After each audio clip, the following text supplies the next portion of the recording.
Hello, this is Greg with Northern Audio, music to my ear. And today I wanted to do something I think will be cool. So I get a lot of questions, what do I listen to? What's in my collection? What do I use to demo? So wanted to start a little series of what's in my collection. So I'm going to show you a couple records here, things that I use. Like I just said, people come over for the holidays or whatnot, and you're always, yeah, that's us audiophiles. We're trying to impress people. So these are some of the records that I use. They're certainly not all going to be available at Music to My Ear. Some of them may be expensive. Some of them we'll put the Discog links for the records down below. So this way we won't bog down the video with a bunch of numbers and dead wax, whatnot. But here we go. We'll show you a couple here. So first up, some folks may know this one. For Duke, it was by Bill Berry and his Ellington All Stars. But this label, M&K, I believe that's Miller and Kreisel, but Real Time Records, everything they did sounds fantastic. This record, for those who know, this is one of the best sounding records out there. What makes it so special, what to me, I really think is the way the horns are in it. It has a liveliness to it, a sweetness to the horns that you don't really hear. And it just makes it so present and palpable. So this is certainly, if you can hunt this one down, believe you can find it on Discogs, probably by 150, 200 bucks. But this is certainly a demo worthy record. Everybody will leave the room impressed. Every song on it sounds fantastic. So right behind it, I wanted to show a record that kind of sounds like it. It's the only other record that I know of that has that same sonic quality, but the horns where it has that very real sweet sound to it, and just makes a very lively and present type presentation to the soundstage. So everybody knows Jazz at the Pawn Shop. I'm sure if you haven't heard it, great record. Certainly that's a common demo, but there's a Jazz at the Pawn Shop too. And this was done, same guy, Arne Domniris. And this one here, what's different about it is the horns have that sweetness to it, that this, that Ford Duke has, that, just really makes it alive and something you don't typically hear in recordings with different horns. And it really changes the whole dynamic of the whole presentation whenever the horns are done like that. So this one's a little more obtainable. This one is currently in print. We can get it for you here at Music to My Ear. But this way, this is a good alternative for you. Something that is a little more accessible. And you'll see down here, they talk a little bit about the recording process that they don't do on the Jazz at the Pawn Shop. So sticking with the big band theme, Duke Ellington, and this is Will Big Bands Ever Come Back? So with this guy here, what's neat about this record is a lot of the songs that they redo, they're from the previous, pre-modern recording era. So you have a lot of songs on here like 1 O'Clock Jump, whatnot, that were never really done in the era where you can make things sound really, really good. So this record's special because they go back and they do a lot of songs that were 40s, 30s, 20s, and they just come alive. It has that Duke Ellington special blend of recording where large studios, very a lot of space in between the instruments. It's just a very 3D and layered sound stage. Again, you have Johnny Hodges playing the saxophone. So if you're familiar with him, it brings that level to the horns as far as the recording. So this is a really, really good record to have. You can hunt this one down on Discogs. They do make a mono version of it. I highly recommend the stereo version of it. When I talk about the sound stage, that's the one I'm talking about. But great record, certainly a demo worthy for sure. Next up, this guy, it goes in and out of print, the Elvis Stereo 57. So this is a very, very cool record for, especially for vocals.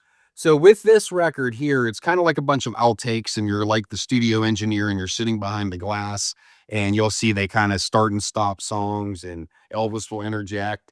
But when they do actually sing, the vocals on it, it's like Elvis is in the room. I mean, it gives you goosebumps. It's so real and just alive that it's something.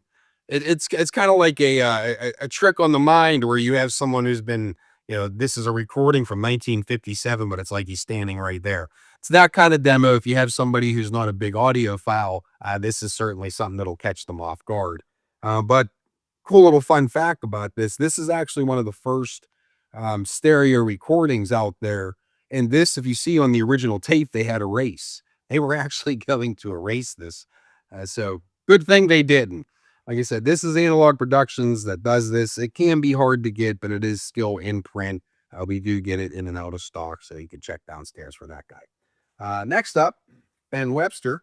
Everybody knows Ben Webster, or the real earthy, breathy, airy saxophone. A lot of people will use some of his records for demo. The Oscar Peterson meets Ben Webster. That's a real popular record. So most of Ben Webster's stuff sounds really, really, really good. This particular record, the soundstage and the horn, the size of the horn is incredible. Quick example, we actually have this in stock. I was cleaning these records yesterday to prep for the video. I showed a customer this record. He bought it within 10 seconds of hearing it. That's how impressive this is, even compared to other Ben Webster records. So this is actually still currently in print. You can get this guy. I believe you still have a couple downstairs, but definitely demo worthy. All right, next up, we have a record here. This guy is used as a digital demo. You'll hear at audio shows, people will use jazz variants. You may have heard the song. This is the percussion group, Yo's own percussion group. However, not a lot of folks know they did it on vinyl. This came from Germany.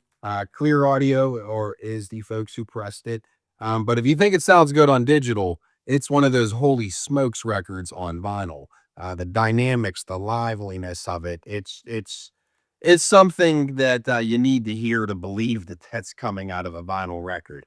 It's kind of like marching band style in that regard, but like I said, the sonics of it is just it's world class. So certainly, this one is worthy of chasing down. We've used it here as a demo digitally as well, so you may have heard this here at Northern Audio, but you can find this one on Discogs as well too. And then lastly, one of my favorite records for a couple reasons. One, Monday, it's a really, really good sounding record. The sound stage of it's that funk R&B.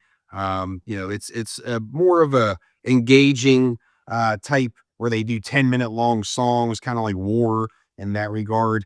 But the music is really good. This is one of the records that's kind of put on and let play and flip it over and let play until it's over. Every song is just really, really, really good music, but sounds great. The sound stage real wide, real deep. That's all analog. They actually did do a repress of this. It comes in and out of stock. This guy, I believe it was redone at Abbey Roads, the new repressing of it. So you don't need to really chase down an older one because they can get expensive. But this guy, like I said, just great music, great sounding record. Definitely one that should be in your collection if you're into funk. So that would be some Monday. So this guy, if you can't find it, next best thing you may be able to find, they have the best of the Monday on CD. And this particular one, it's a little pricey on Discogs, but there's still a few out there. You'll see this is the AAD version of the CD. It has pretty much everything you would want from Monday all on one CD, but still has that analog sound, that real warm, rich sound because it was pulled directly from the analog tape, kind of a CD of yesteryear. So this can sometimes be a little more achievable than the vinyl record. Then from there, I wanted to show you a couple other things. If you've been in the store, you know that I'm real big in the analog tape. I believe that's the best sounding version of the record that you may be listening to. Usually, that's where music starts. That's where they record it on. A lot of times, you'll have different mastering for different media, whether it's going to be on vinyl or CD, where the original mix is actually on the reel-to-reel tape. And back in the 70s, 60s, even further before, they really didn't have the step-by-step process that they do now. It was more of a let it rip and basically a one-to-one copy off the master. So sometimes them old tapes are just incredible. So I wanted to show you a couple of those as well. So the first stop, War, The World is a Ghetto. Everybody knows, or if you know this record, it's a wonderful sounding record. Another one of those great music as well. Just let it play. I believe it's on the top 50 records of all time for Rolling Stones. The Reel to Reel, this is some of the, maybe the best sounding thing I have. Maybe I'm a little biased. I love the record too. But this comes up on eBay sometimes, I believe. You'll see it if you put a reminder. It'll take you about 2 months. Somebody always posts it. It'll be about $400 to $500. So if you were kind of on the fence about getting this one, let me help push you over. This is one of the best sounding things I own. Definitely worthy of being in your collection if you are a reel-to-reel person. And then lastly, Marvin Gaye, what's going on? So this, you may be familiar with. A lot of people talking about the record that was redone, the 50th anniversary one. That was just, I can't remember who the actual engineer. I think it was Kevin Gray. But that being said, that is a really, really, really good pressing of it. Very analog sounding, very tape like. So how do I know that? Well, comparing it to the tape, this is definitely the definitive version of it. This is one that I put on and use as a demo for folks because it's great music. Everybody knows the songs, but you've never really heard them like this. That walk into the sound stage type, where it's just layered and extremely deep and wide sound stage. And just being on tape, it's very engaging, very warm. So, in my opinion, the best version of it. Another one that, not going to be cheap, but when it comes up, certainly can assure you it's worthy of being in your collection. So hopefully that gives you a couple ideas. We'll continue this series. I'll show you a couple things that you may not have seen of my collection, give you some ideas, and hopefully get some good demo records in your collection that you can shock some people with.